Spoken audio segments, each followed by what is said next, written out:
Menurut saya, akibat kejadian ini yang tepatnya terjadi di tanggal 24 Agustus 2023, sepertinya akan ada kenaikan suku bunga acuan dari The Fed kembali dan juga akan menyebabkan kurs rupiah akan kembali tertekan atau anjlok di bulan September 2023. Yes, memang saya tahu jadi seperti memberikan berita yang nakut-nakutin ya, tapi selalu ada dua perspektif, adalah namanya analisa dan akan memberikan kewaspadaan buat kita dan apa yang harus kita lakukan bila terjadi, dan juga bagi sebagian orang berpikir bahwa ini sesuatu tindakan yang menakut-nakuti. Namun sebenarnya dalam keuangan itu, ketika kita belajar dalam membuat perusahaan-perusahaan lembaga jasa keuangan yang mungkin terdaftar dan diawasi OJK saja di Indonesia, maka salah satu standar yang penting disubmit kepada regulator adalah mitigasi resiko. Artinya adalah menyadari resiko sehingga tidak menggesernya menjadi sebuah insiden. Nah, ini dia yang mungkin tidak terlalu banyak yang menyadari, namun pastikan bahwa dalam setiap investasi, setiap transaksi, setiap trading kita pasti akan mengandung resiko, di mana resiko itu adalah sesuatu yang harus kita bisa perkirakan dan sadari di awal bahwa memang ada resiko dalam setiap tindakan kita.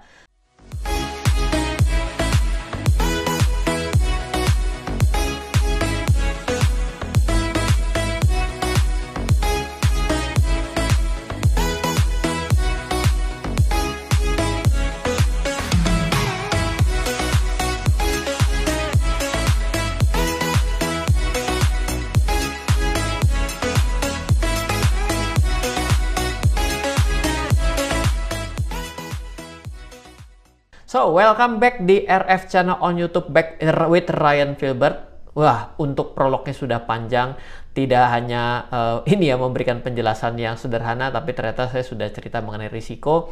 Dan setiap hari Senin seperti biasa, bukan hanya bersama saya, tapi bersama dengan Forex IMF, di mana Forex IMF adalah sebagai salah satu broker Forex terdaftar dan diawasi Bapepti di Indonesia, pialang berjangka terdaftar dan diawasi Bapepti di Indonesia, di mana Forex IMF memiliki predikat A++ sebagai broker terpercaya di Indonesia yang baru saja mendapatkan predikat tersebut, dan 19 tahun zero compliant broker. Bila Anda ingin melakukan transaksi trading forex dan juga komoditi, Anda bisa membuka akun di foreximf.com. Sekarang juga ada 3 pilihan akun dengan minimum deposit yang terjangkau, serta Anda bisa memilih beberapa fitur-fitur yang memang menjadi pembeda dalam setiap akun, dan juga ingin mengajak Anda untuk join ke grup VIP Telegram dari Forex IMF, di mana dengan Anda join ke Forex IMF Telegram grup VIP, Anda akan mendapatkan beberapa manfaat. Di antaranya satu adalah rekomendasi harian yang mungkin menjadi jurnal trading yang bisa Anda review.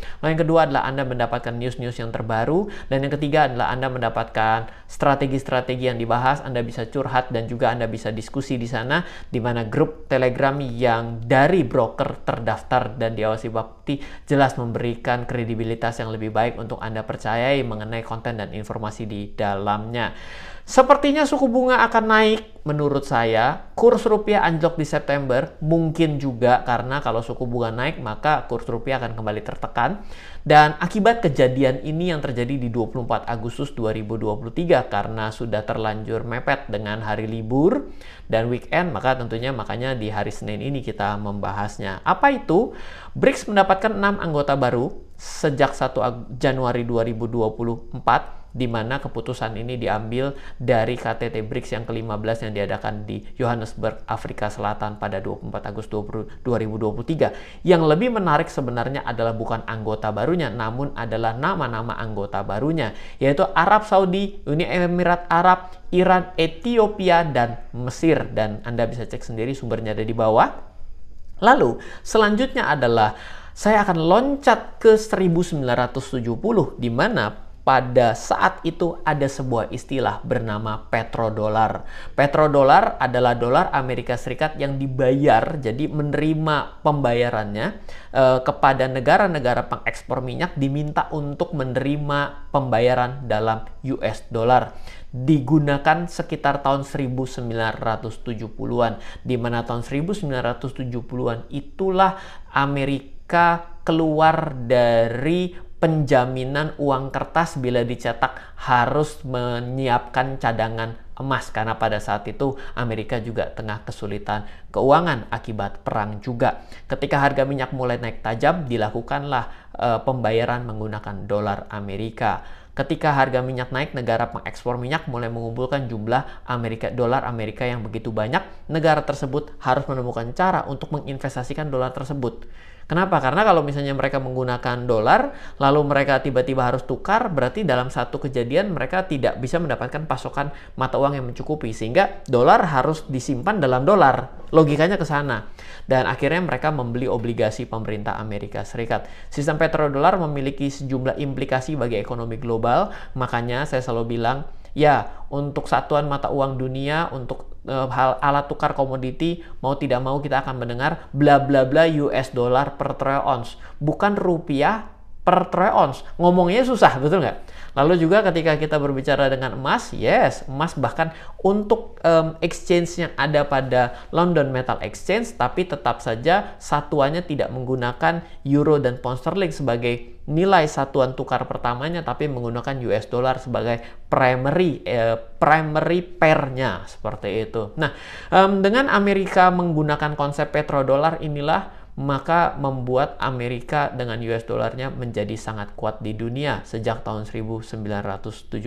Anda bisa cek sendiri dengan tulisan yang ada di layar ini, inilah penjelasan mengenai petrodolar. Nah, pertanyaan selanjutnya sebenarnya adalah dibayar kepada yang mengekspor minyak. Di sini ada kata kuncinya. Pada tahun 1970-an ternyata negara-negara pengekspor minyak yang dimaksud adalah negara-negara yang tergabung dalam organisasi negara pengekspor minyak atau disebut dengan OPEC. OPEC didirikan pada tahun 1960, didirikan oleh 5 negara yaitu adalah Arab Saudi, Iran, Irak, Kuwait, dan Venezuela. Venezuela tentunya sudah tidak tidak memiliki perform yang cukup baik setidaknya pada saat ini, sehingga nama-nama yang lain mungkin masih lebih terdengar. Pada tahun 2023 ternyata 10 negara pengekspor minyak terbesar di dunia adalah Arab Saudi, kembali Amerika Serikat, Rusia, Uni Emirat Arab, Kanada, Irak, Iran, Kuwait, dan Nigeria. Sumbernya dari BP Statistical Review 2022 dan OPEC itu sendiri. Nah, ada kata-kata yang menarik di sini dan berulang-ulang, di mana mari kita melihat irisannya dengan anggota BRICS saat ini. Apa itu BRICS? Brazil, Rusia, India, Cina, dan Afrika Selatan. Dan 6 anggota baru dari BRICS adalah Arab Saudi, Uni Emirat Arab, Iran, Ethiopia, dan Mesir. Betul? Nah, dari sini kita melihat ternyata ada 2 nama dengan urutan yang paling depan dimension dalam anggota BRICS dan juga 10 negara pengekspor minyak terbesar di dunia, yaitu adalah Arab Saudi dan juga Uni Emirat Arab dan Iran di sini. Di mana Arab Saudi dan Iran adalah bagian dari pendiri OPEC itu sendiri. Berarti sebenarnya berbicara seperti ini tengah melakukan tarung kembali mengenai energi, dibayar dengan apa? Karena salah satu agenda BRICS adalah menggunakan mata uang lain di luar daripada US dollar. Berarti ini sudah terlihat sekali bahwa ketika yang join adalah bagian dari pengekspor energi, di mana pengekspor energi ini menggunakan US dollar diakibatkan petrodolar pada tahun 1970, maka dengan ada di sini sebenarnya ingin membuat suatu kesepakatan untuk barter trading energi tidak lagi menggunakan US dollar. Oke. Coba kita lanjutkan dulu biar lebih jelas nih. Pasti saya yakin ada beberapa yang bingung, tapi penjelasan ini akan sangat bermanfaat buat kita agar kita tidak menutup mata bahwa adanya pertarungan energi sebenarnya. Ternyata dalam 53 tahun sejak 1970 masih berbicara mengenai perang energi. Menurut laporan Badan Energi Internasional tahun 2022, berikut adalah komposisi energi global. Minyak 38%, batu bara 27%, gas alam 24%, energi terbarukan 11%, nuklir adalah 2%. Artinya adalah 38% secara mayoritas masih menggunakan minyak bumi, berarti masih yang mayoritas. Lalu juga dengan negara-negara ini tergabung ke dalam BRICS, maka akan ada tekanan untuk penggunaan US dollar tidak lagi menjadi penggunaan nomor 1 untuk alat tukarnya. Berarti di sini kembali lagi quote unquote menjadi perang alat tukar untuk transaksi energi yang belum terbarukan. Ya bagus, energi terbarukannya sudah 11%, ada nuklir 2% gitu. Nah, dengan adanya energi terbarukan ini yang kembali menjadi isu untuk pemanasan global dan lain sebagainya, sebenarnya kalau kita mau berbicara mengenai suatu kampanye-kampanye yang sangat lebar, maka banyak juga yang mengatakan bahwa energi terbarukan itu juga salah satunya untuk memerangi ya daripada ya transaksi energi ini sendiri, selain tidak ramah lingkungan seperti itu. Nah, hubungannya apa dengan kenaikan suku bunga The Fed dengan new member BRICS ini? Menurut saya adalah kenaikan suku bunga The Fed dapat mempertimbangkan kondisi, tentunya ada dua ya, dalam negeri atau yang namanya kondisi global. Janji manis untuk meredam kenaikan bukan tidak naik, karena statementnya adalah kita akan meredam kenaikan di mana kenaikannya tidak akan besar. Kita juga tidak tahu besar dan kecil berapa, karena bulan Juni kemarin juga lumayan memberikan impact terhadap pasar, apalagi untuk nilai tukar yang melawan dengan US dollar secara langsung, ditambah melawan US dollar dan ditambah makro yang jelek, maka menjadi impact yang sangat jelek bagi kurs tersebut gitu ya. Di bulan lalu sepertinya akan tetap dinaikkan di September 2023 karena ada informasi juga bahwa akan tetap dilakukan kenaikan beberapa kali, setidaknya sampai dengan tahun 2024. Maka dengan joinnya 2024, mumpung belum resmi join, maka dinaikkan kan menjadi salah satu cara yang paling cepat dan instan dari Amerika itu sendiri, bukan? Alasan dalam negeri, inflasinya masih tinggi. Obatnya adalah mengurangi jumlah uang yang beredar. Mengurangi jumlah uang yang beredar adalah dengan cara menaikkan suku bunga acuan. Alasan luar negerinya membuat simpanan US dollar jadi semakin menjanjikan, sehingga Amerika akan mengulang konsep petrodolar tapi bukan dengan mengpack kepada transaksi ekspor energi. Di sini yang mungkin akan menjadi cara analisa saya berpikir yang saya sampaikan kepada teman-teman semua pada hari ini, bahwa kembali dibuat simpanan US dollarnya menjadi menarik, membuat orang akan menyimpan. Kenapa petrodolar pada saat itu menjadi menjanjikan? Karena Amerika membuat surat utang dibayar dengan dolar yang ada di Timur Tengah.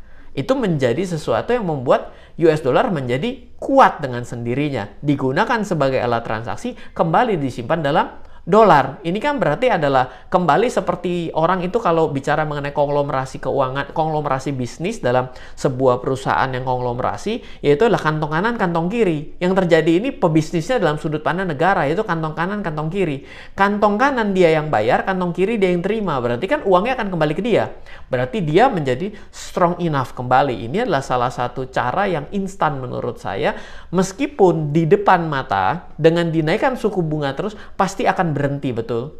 Nah, ketika berhenti itu akan terjadi suatu resesi yang biasanya secara statistik seketika akan dihentikan namanya suku bunga, atau ketika suku bunga tidak lagi dinaikkan, maka resesi Amerika akan terjadi seperti itu. Nah, masalah untuk kita apa di sini? Masalah untuk kita adalah kenaikan suku bunga akan menekan kurs.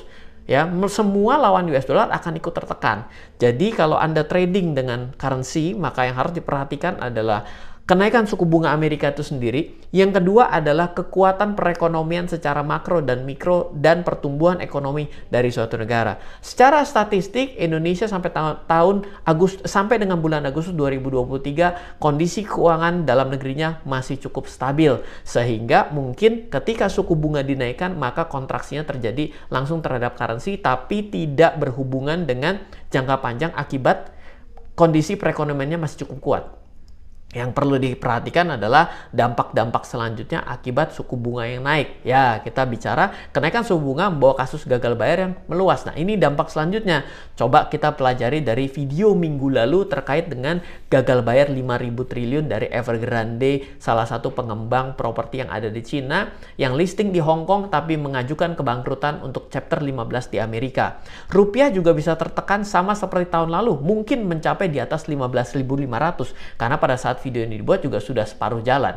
Artinya dengan kenaikan 2 kali lagi sampai dengan akhir tahun, jangan lupa kita masih bulan 8, sebentar lagi bulan 9, 10, 11, 12, masih 4 bulan kita akan melewati. Maka di bagian seperti ini, maka ada potensi kenaikan suku bunga The Fed untuk memerangi sebelum joinnya Timur Tengah yang memiliki ekspor minyak yang tinggi untuk join ke BRICS. Ini akan dimanfaatkan dengan sangat baik untuk meredam uang-uang yang ada di luar itu untuk bisa tertransaksikan lebih baik kembali ke Amerika dengan suku bunga yang yang menarik di sana.